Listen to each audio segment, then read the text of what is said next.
Problem यह रहेगी कि जब भी पेपर आए तो पेपर को टाइम से करना। सबसे बड़ी दिक्कत यही रहती है कि पेपर से टाइम पे क्यों ना हो रहे हो, पेपर में नंबर कैसा कट रहा, क्वेश्चन ही छूट गया। और को सबसे आसान तरीकों का 3 तरह से है। एक तो पहली बात है कि कॉपी खाली देगा तो नंबर तो देगा ना, कॉपी खाली रहेगी तो नंबर बिल्कुल नहीं आएगा।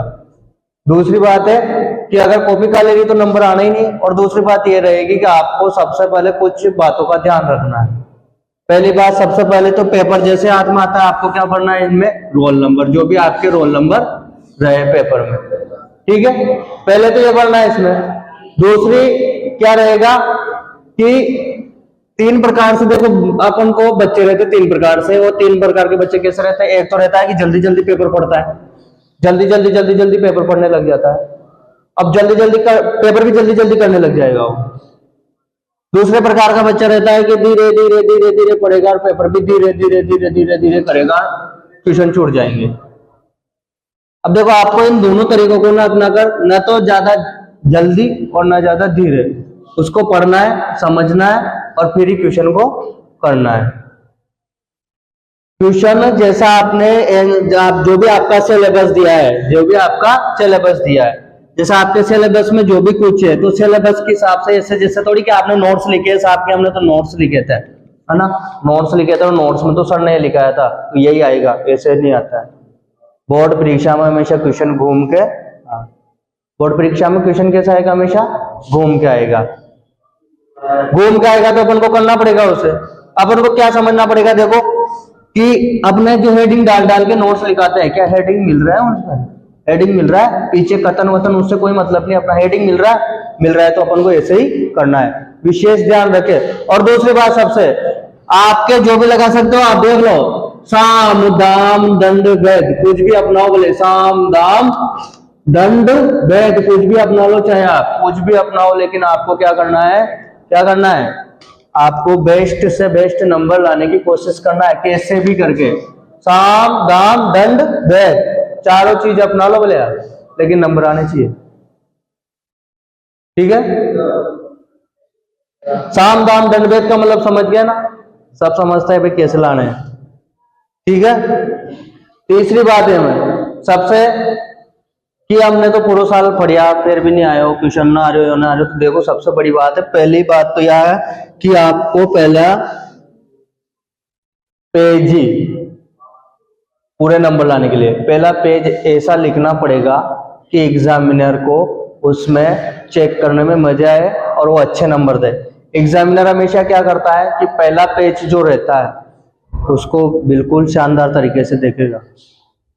अगर आपने कुछ भी नहीं पढ़ा है, पूरे साल कुछ ही नहीं पढ़ा है, साहब हमने तो पढ़ा ही नहीं कसा, कैसे क्या करेंगे? तो उसका भी एक और आसान तरीका है, जो बहुविकल्पीय प्रश्न है अवसाद रहता है उनमें उन्हीं का आंसर छिपा रहता है, उन प्रश्नों का आंसर उसी में छिपा रहता है, तो आप उसको प्रारंभ कर सकते हो पहले।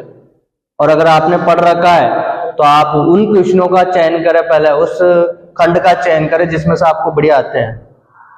अब बाद में क्या होगा कि हमें थोड़ा थोड़ा आता है, नंबर कटेंगे? नहीं कटते हैं, ऐसे नहीं कटेंगे। आपको क्या करना पड़ेगा? देखो एग्जामिनर पहली लाइन पढ़ता है, ज्यादातर ध्यान देता है, और लास्ट की लाइन पढ़ता है, बीच में अगर आपने थोड़ा बहुत भी लिखा है तो नंबर देगा, तो देगा। उसको लगता है बच्चे ने मेहनत की है, बच्चे ने पढ़ाई की है, बच्चे ने मेहनत की है, बच्चे ने पढ़ाई की है, इसलिए वो नंबर दे देता है। अब कुछ क्या करते हैं कि जल्दी जल्दी जल्दी जल्दी वो टाइम कम पढ़ो, टाइम कम पढ़ो, है ना, सोचते ना समझते क्वेश्चन देखे हो, और क्वेश्चन पढ़ रहा है जैसे उसने कह दिया जय प्रक्रम किसे कहता है। अब वो है ना, तो वो क्या करेगा? जय प्रक्रम, उसको याद है कि जय प्रक्रम किसे कहता है, किसे कहता है, सर ने यही बता रखा भाई जय प्रक्रम किसे कहता है, वो पढ़ लेगा जय प्रक्रम किसे कहता है। अगर क्वेश्चन पूरा नहीं पढ़ेगा, अगर लास्ट तक उसने कुछ भी दे दिया कि जय प्रक्रम की क्रिया नहीं है, कोई सी क्रिया का नाम दे दिया, और नीचे की क्रिया ना देखो, वो तो जय प्रक्रम देखता रहो, ऐसे नहीं करना है। क्वेश्चन को समझना है, क्वेश्चन को समझना है, और जितनी ज्यादा हो सके, अगर आप कॉपी खाली दोगे तो एग्जामिनर बिल्कुल भी नंबर नहीं देगा। कॉपी खाली देने से बढ़िया आप कुछ उसमें लिख के दे, कुछ उसमें लिख के दे, ताकि आपके भी नंबर आए।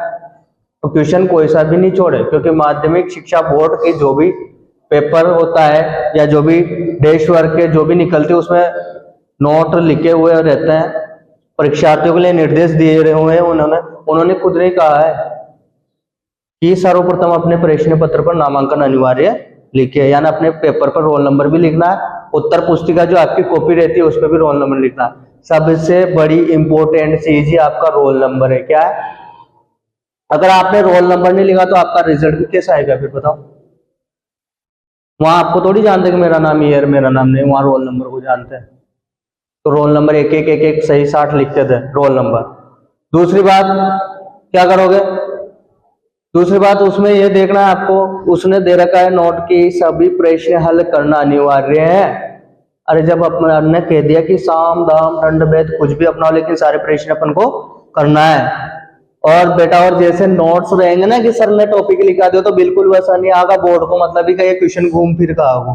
क्वेश्चन हमेशा घूम फिर के आएगा। अगर आपने याद नहीं किया तो आप कम से कम उतना तो लिखे, और वो एबेसेडे करें, रिक्त स्थान करें, कुछ मिलता जुलता लिखे। क्वेश्चन ऐसा हो जाता है कि आपने सर कोई सा भी ऐसा क्वेश्चन आ गया हमें आता ही नहीं है, अब आपने देखा उसमें कुछ अक्षर मिल रहे हैं तो उससे मिलता जुलता लिखो, उससे मिलता जुलता लिखो, लेकिन खाली मत छोड़ो।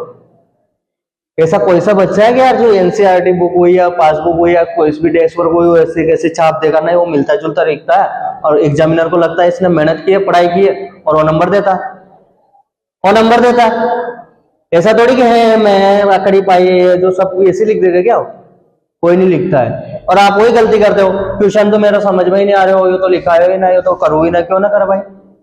अरे खाली छोड़ो को 4 नंबर को क्वेश्चन है, 4 नंबर कट गया, 2 नंबर को 2 नंबर कट गया। अब कुछ लिखोगे तो 1 नंबर तो आओ, कुछ लिखोगे तो 1 नंबर 2 नंबर तो आओ, तो नंबर की क्या बढ़ रहे हैं? किसके बढ़ेंगे? तुम्हारे। तो क्या क्या ध्यान रखोगे? पहली बात तो कि सारे प्रश्न करना है, सबसे पहले रोल नंबर लिखना है, कॉपी में भी लिखना है, और प्रवेश जो भी आपका पेपर होता है उसमें रोल नंबर लिखना है पेपर पर। दूसरी बात, रोल नंबर याद हो जाए तो भी इतनी जल्दबाजी नहीं करनी। आपके पास आपका एडमिट कार्ड यानी प्रवेश पत्र रहेगा, प्रवेश पत्र में से देख देख के आपको लिखना है, प्रवेश पत्र में से देख देख के लिखना है, अंक मिलाना सही 60 है ना। सारे प्रश्न करने हैं, और साम दाम दंड भेद कुछ भी अपना लेना है, लेकिन पूरे प्रश्न करने हैं, सब कुछ करना है। ये बातें आपको ध्यान रखनी है। और कॉपी समाप्त होने के बाद आप उस पर समाप्त लिख के बंद